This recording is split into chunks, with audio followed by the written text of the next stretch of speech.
every day for shopping, socializing, and doing research, but that could all soon change. Hi, I'm Colin Fitzpatrick, and currently there is a bill in the Senate that, if passed, would have a severe effect on our ability to use computers in schools and in libraries.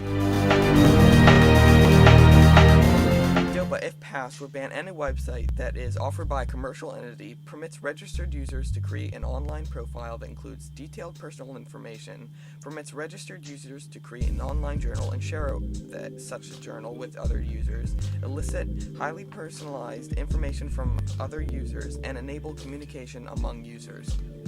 I got a chance to speak with Nancy Hollowell, the Director of Library Services here at Sellers Library. Now, Mrs. Hollowell, what exactly is the Deleting Online Predators Act? It's a proposal that's currently been passed in the House but is sitting in the Senate somewhere to regulate access in schools and public libraries to social networking online forums. It would bar libraries who allow access to these from getting E-rate funds. And without that money, essentially, we could not have the online database access, we could not have the network access that we have now. The county simply would not be able to pick up the balance of the bill.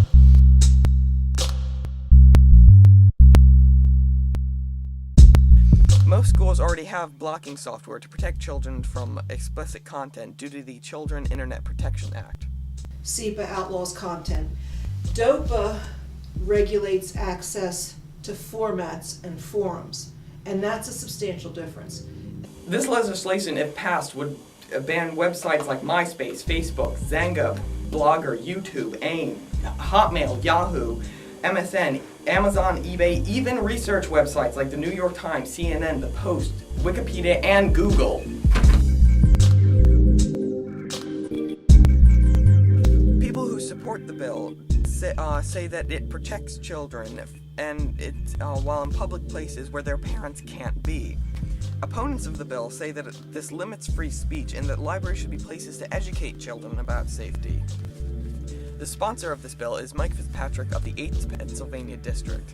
This district encompasses Bucks and Montgomery counties. We attempted to contact Mike Fitzpatrick, but he was unavailable for an interview, but we did get this statement off of his website.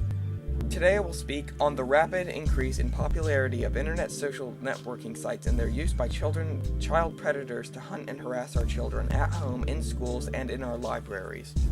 Monitoring our children's use of emerging technologies is a huge task, and the internet remains the focus of many parents' concerns. Congressman Kurt Weldon was unavailable for an interview, but he did send us the following written statement. I'm a co-sponsor of H.R.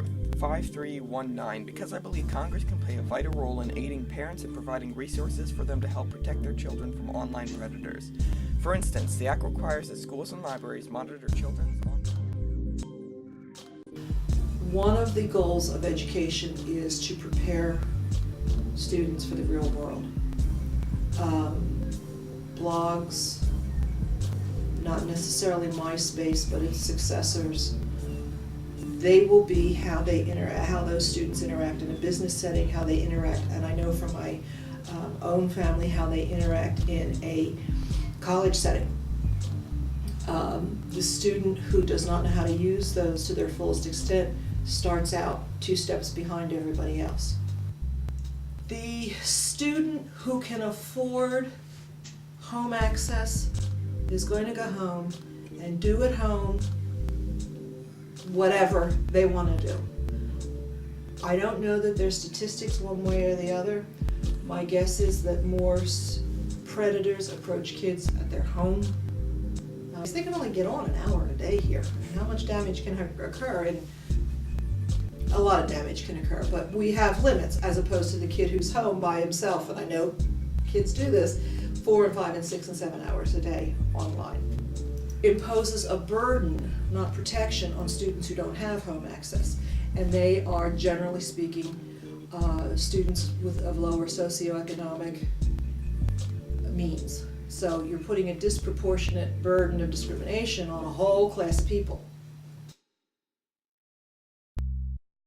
Gretchen Ipock runs a teen blog for Sellers Library. She too had something to say about the bill.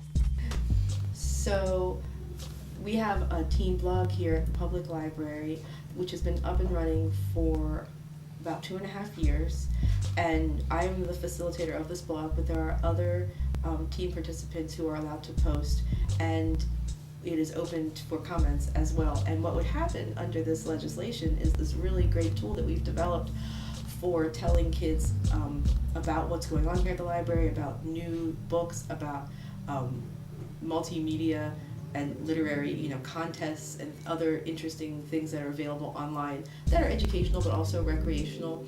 The access to this site would be blocked at the public library, and we would lose a really great way to get in touch with people in the community and in the country